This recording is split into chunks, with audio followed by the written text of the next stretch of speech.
welcome to the program. For the past 2 weeks or so, the campaign to disband the dreaded police unit known as Special Anti-Robbery Squad, or SARS for short, has been trending on social media in Nigeria. Those who are pushing the campaign say the unit has become a tool for torture, extrajudicial killing, and criminality in the Nigerian police.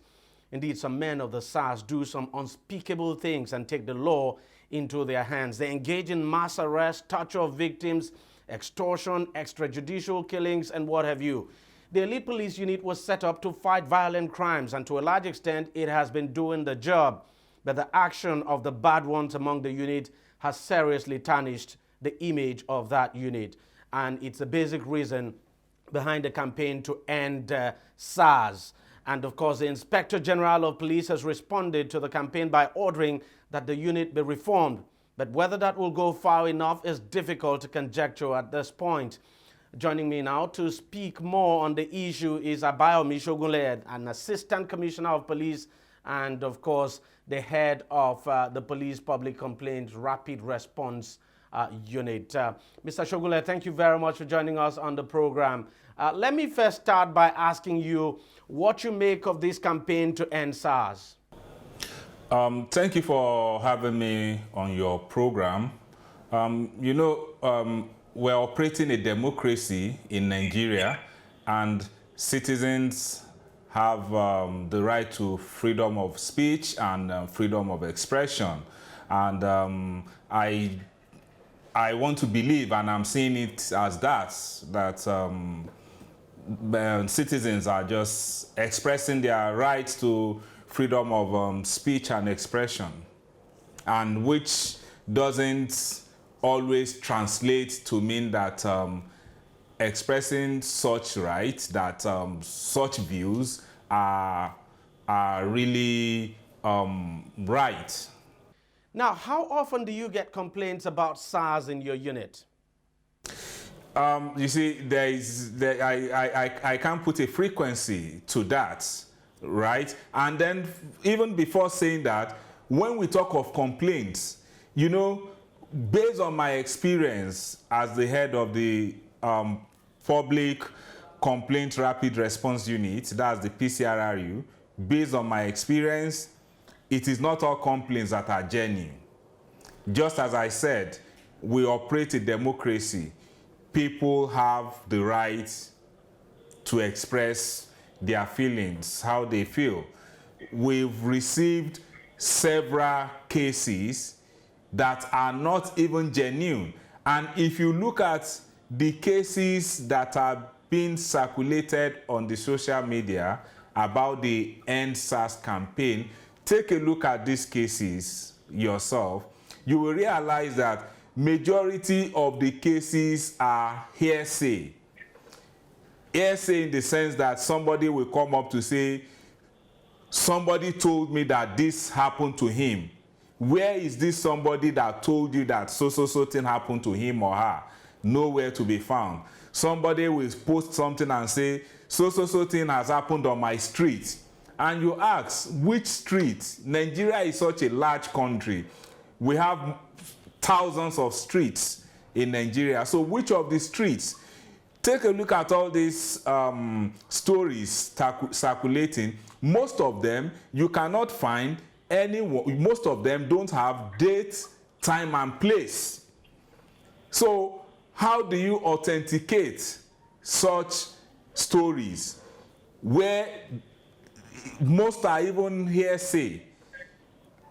Generally, back to your question, generally the units will receive cases on a daily basis from across the country regarding contacts with police officers.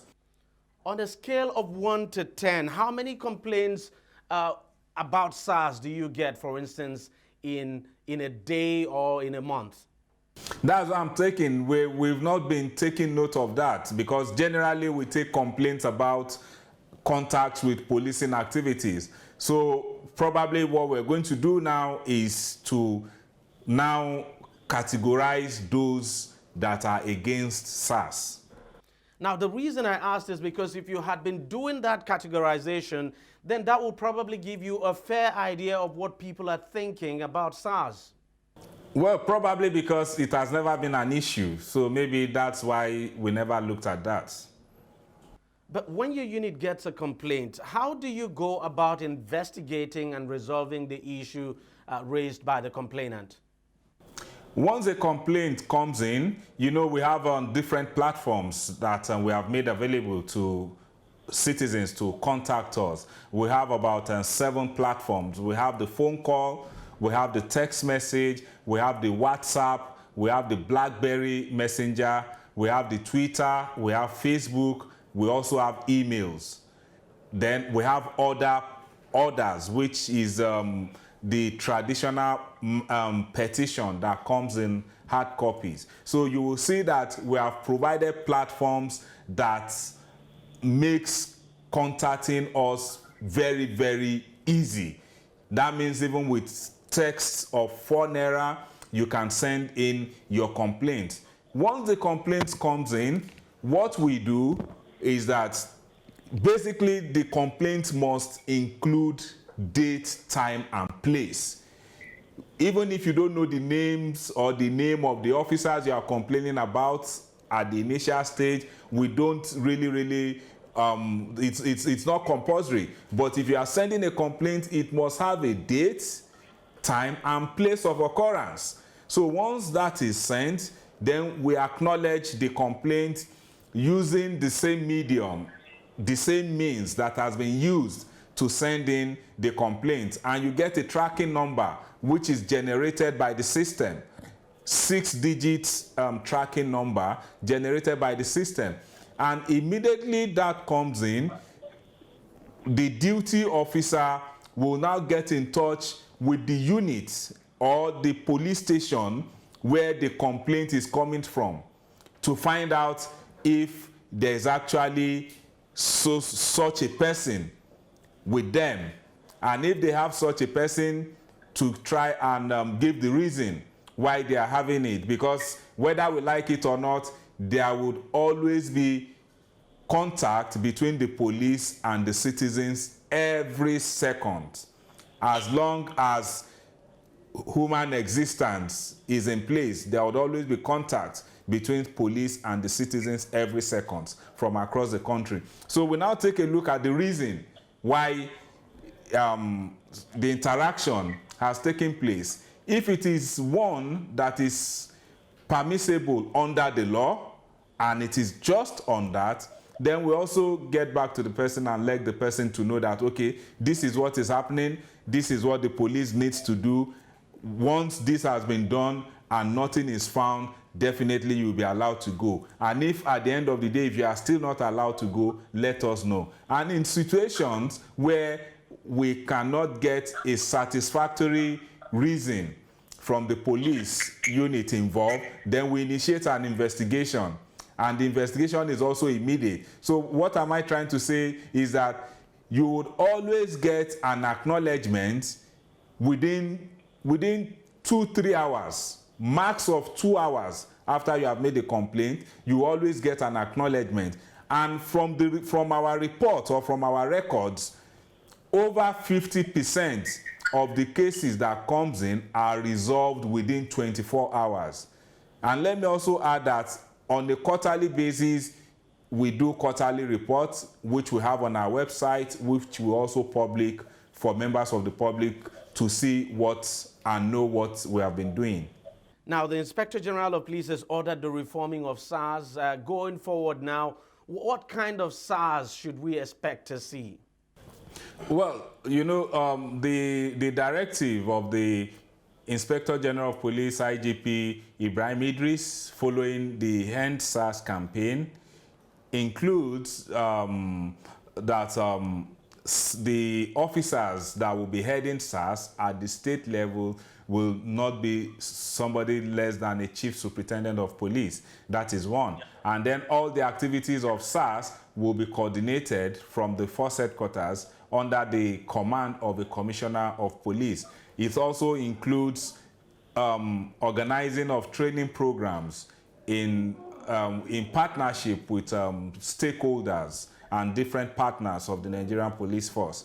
And putting this in place, you know, it's about having contributions from stakeholders, from interested parties. We live in an evolving world where things change day in, day out. So hopefully we're going to, let's just keep our fingers, let's just wait and see what the outcome would be, because one thing is also important.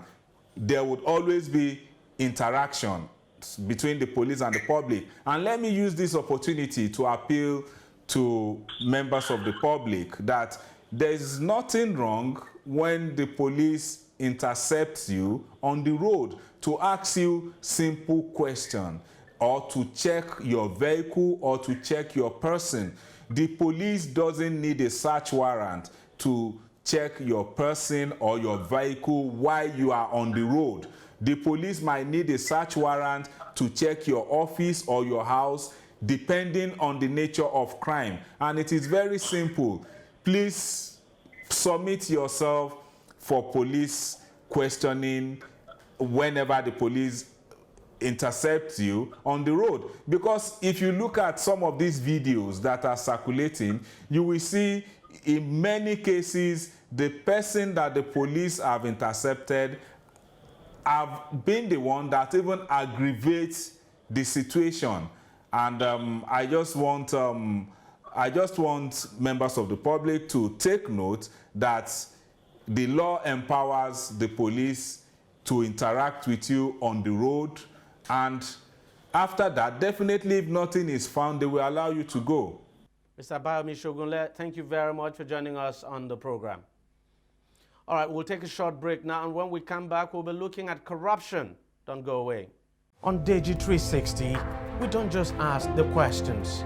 What is wrong with amending the Constitution the way the National Assembly members have been doing it? We seek answers. Constitution is constituent. Our problem is not lack of laws. Our problem is lack of the willpower to implement our laws. Answers that provide clarity. While we negotiate, we should try to make it a point that the girls must be complete. The clarity you need to make informed judgment so that you can make the right decision and take action. People are saying it is you politicians that are responsible for this, that you are the reason why this is happening. All these dollars that call themselves governors in this country. I wish we had people like Tony at the National Assembly. God forbid that I go to join that band. DEJI360, providing clarity to issues.